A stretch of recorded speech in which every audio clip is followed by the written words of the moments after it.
Welcome to Hearts of Gold, where Gold Award Girl Scouts share their experiences earning the Gold Award, the highest award a Girl Scout can earn. Hearts of Gold is presented by the Grow and Share Network in conjunction with Off the Walter Media Productions. Welcome to Hearts of Gold. Today I have Brekke. Hi Brekke, would you like to introduce yourself and tell us about your Gold Award? Yes, my name is Brekke Pattison. I am a Girl Scout at Utah, and my Girl Scout Gold Award project was Vacc-u-cation, an education on the science of vaccines. It's a project where I made a website at www.vacc-u-cation.org where I explained how vaccines work in a way that is easy to understand, but also is willing to go down into the microbiology behind the vaccine. And why did this project speak to you? I've met many people who have been affected by people not getting vaccinated. I have a family friend who their son was born prematurely, and because of this, he got his vaccine months after he was born. This meant that he was unable to be vaccinated against some diseases for a while, which meant he was able to catch whooping cough. So he had to deal with whooping cough at a young age since he was not able to get his vaccines in time. What kind of feedback have you gotten regarding your website? My feedback has been a bit of mix. Some people have been very expressive and very excited about it, such as you, Cheryl. And my lovely website has received some negative feedback, since a lot of people are confused about vaccines and are unsure of how they feel about it. So they point out things that they find confusing, and I try to use it to help teach people about what they're confused about on my facts. So I've helped 2 people specifically on my website, but I hope to help people in the future. And I know that people can go to your website, and we'll have a link in our show notes. But do you want to tell us some of the feedback that you have learned and that you share with people who have a negative attitude towards vaccines? So the first person that did it, they provided me a document in which it was a vaccine report. It was a pre-report before a vaccine was being tested. And she misunderstood some of the language in that, since a lot of the verbatim in these documents are designed for medical people who've gotten their PhDs. They know these words by heart. They've taken tests on these. Not necessarily the people who aren't going through med school or gone through med school. I went ahead and read it, and with some help of my mother who's in the medical field, and we were able to decode the information in there. And the misunderstanding was it was asking to make sure to follow if there was any autism appearing in vaccines. However, she misunderstood it as saying that there was autism coming from these vaccines. The other person asked about a problem, which is the formaldehyde and aluminum and mercury that are appearing in some vaccines. I went ahead and explained how each of these vaccines are perfectly safe, and all the formaldehyde in there is very minimal compared to what's in your body, and your body processes it normally. Aluminum is the 3rd most common substance in the Earth's crust. So you have more aluminum in your body than you'll ever get from any vaccine. And there's more in apples than there are in vaccines. The mercury, though, was a bit more confusing, since there's actually 2 different types of mercury: methylmercury and ethylmercury. Ethylmercury is completely harmless and is in vaccines. It just passes through your body normally. Methylmercury is the toxic one, and when you consume methylmercury, it is toxic, but it is not in vaccines. In addition to creating your website, you also created a YouTube video. Can you tell us what that experience of creating that YouTube video was like? So I worked with the sound engineering team at Palmer Sound to create an audio that was easier to understand than some audios that are on some YouTube videos, since I know that's sometimes a problem when you're trying to understand these videos. I then put that video with a PowerPoint I created to kind of explain it, so there's visuals as well as there is the audio. And I built this video with help from a younger girl in my troop named Alyssa McDonald, and we created this video so it would be short, easy to understand, and also be very helpful in learning about vaccines. And as part of creating the video, you had to do some voiceovers. What was it like doing those voiceovers, the environment that you were in and the work that went into doing that part? I had to prep my speech, what I was going to say with it, make sure that I had the timing in a way that I felt comfortable. And so I didn't rush through any words or have any weird pronunciation. So I practiced before I went in the studio. The studio was very nice. Everybody there was very polite, and I really enjoyed it there. They also showed me how to mix some of the audio, so I made sure it was the perfect length, and I did have to do some re-recording for some weird pronunciation of words. So you mentioned that you had another Girl Scout help you with the PowerPoint for the YouTube video.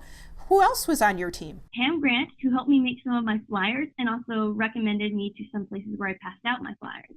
I also had my mother, who helped me out tremendously. Dr. Lisa Peterson at ARUP Laboratories. She is a immunology medical director, and she helped me make sure all my facts are correct and got my ducks in a row.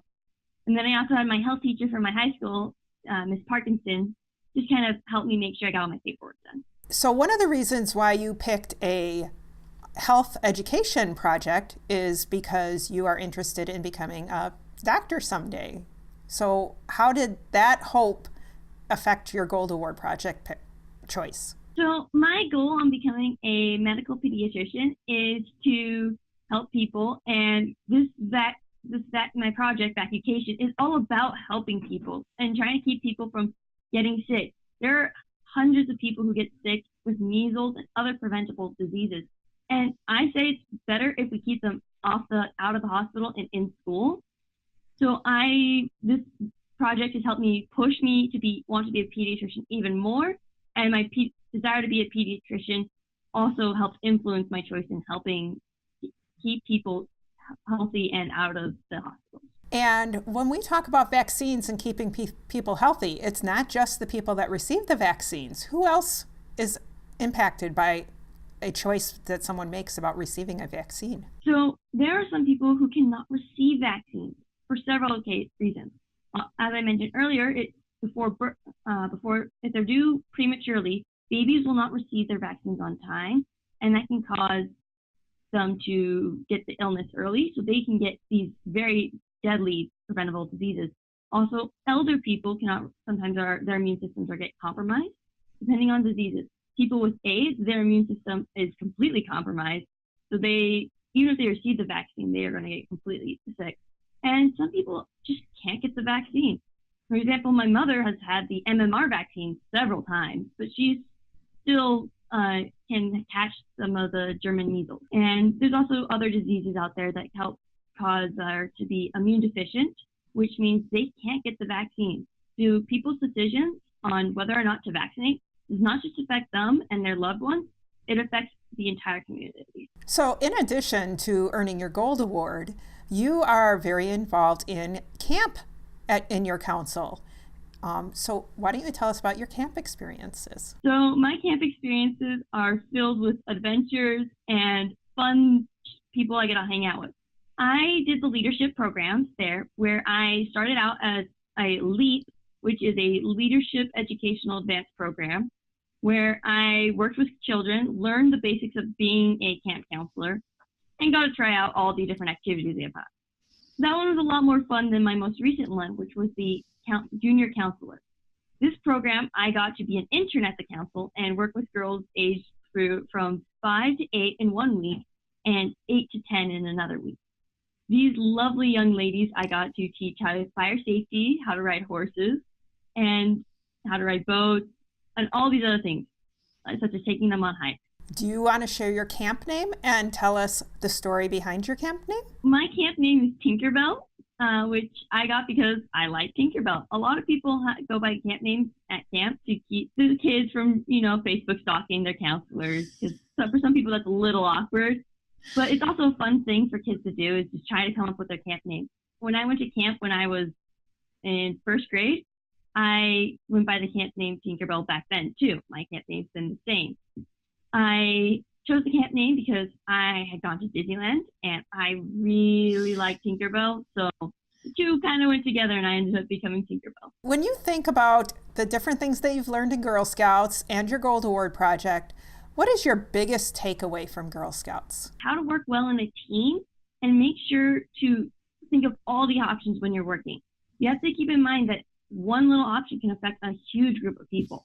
So it's important to focus on making sure that your team thinks about everything and works together to make sure no one is left behind and feels left out, and no one is overworked. It's important to keep a good balance on a team and getting sure everything gets done. And what types of tools or tips and tricks do you have from when you were working with your team on your Gold Award project? The most important tip is just communication. It's always important to communicate. Dr. Lisa Peterson, I never talked to in person once, unfortunately, but I kept emailing her constantly, and she kept giving me very nice feedback. She caught some grammar mistakes that I completely missed, and that wasn't even on the medical side. And being able to be flexible is also important, because I was able to learn more things by being able to be flexible and to make changes in my plan. The most important tool, though, is when you're working on projects, be willing to look out for tools. Like, there's a specific Girl Scout Gold Award website that helped me fill out my paperwork, so I didn't have to find the paperwork and fill it out by hand. I could just quickly type it in as I was going. And what was your biggest challenge during your project, and how did you overcome it? I was scared to email these major companies and groups about my project, to see if I could get them to post my project on their social media, to mention it in documentation, to recommend it to health clinics and stuff. My mom encouraged me and said, go ahead and email the FDA. So I went ahead and I emailed the FDA. Not much happened of it, unfortunately, but it made me a lot more confident and led me to be able to have my project go on beyond just the state of Utah and around the world. If there was one thing you knew now about going for your gold that you didn't know before, what would it be? Even though you don't necessarily get a response, doesn't mean it didn't help or that they aren't using it. I found out about groups that were using my website without me ever knowing. And even though, say, the Murray School District didn't contact me back saying, hey, yeah, we loved your project, we'll use it, I still heard back from companies that saw mine on social media and said, hey, can we repost this? Can we do stuff with this? Even though I didn't directly contact them, it's awesome to see that my project has spread. And I figured it would just take a lot more effort for me to spread it, but it's actually just letting other people being willing to spread it. Are there other Girl Scout experiences you've had that you'd like to talk about? I've been a Girl Scout for 13 years, so there's hundreds of stories I could tell. However, one story I'm going to tell is when I did Sister Sister. This is a Girl Scout camp at Girl Scouts where you can go at any age group, and it's usually done with sisters, hence the name. Me and my sister went, and my sister was more of there's two camps in Utah, and she was more of the other camps than the camp I was at. And she was not very happy that there was a lake, and she didn't want to go sailing. But I helped her grow past this and help her go boating. And while this was small at the time, this helped me later this year help her get over her fear of heights. She is very afraid of heights, and we were doing a pilot patch for rock climbing. And to get this patch, she had to do rock wall climbing. And these are not small rock climbing things. And for the first one, I was there, and I told her she can do it. And so I belayed her up this 20-foot wall, and she was so scared, but she did it. And that helped her be one of the only kids that finished the other rock wall that was outside and a lot more hard. What else would you like to share with our audience? If you are one in the audience are wondering about whether or not Girl Scouts is helping people or doing anything, there are hundreds of Girl Scouts, if not thousands, that are out there working hard to learn about their communities and help encourage them. Help these girls develop in a way that they can help make our world a better place, and be willing to buy the cookies. It helps fund all these projects. That's how I got my Gold Award, was selling over 1,000 boxes of cookies. So those cookies are very much worth it. What is your favorite s'mores trick? So depending on your council, you either have the caramel delights or the Samoas. Roast the marshmallow and stick it between the two cookies, and it tastes delicious. It's my favorite way to have s'mores, but I'm sure everybody has their favorite Girl Scout cookie to put with the marshmallow between. Thank you for joining us this week. Please check out our brand new website, heartsofgoldpodcast.com, where there's now a blog to help you go gold. Make sure to hit subscribe so you always know when new episodes are released. And don't forget to power your passion and conquer your challenges. The Hearts of Gold program is brought to you by the Grow and Share Network in partnership with Off the Walter Media Productions. If you want to share your story of how you earned your Gold Award, send an email to growandshare@outlook.com. All episodes of the Hearts of Gold program are available to view at youtube.com/Cheryl Robinson. That's youtube.com/SHERYL Cheryl Robinson. Thank you for listening. Take care, and we'll see you next time.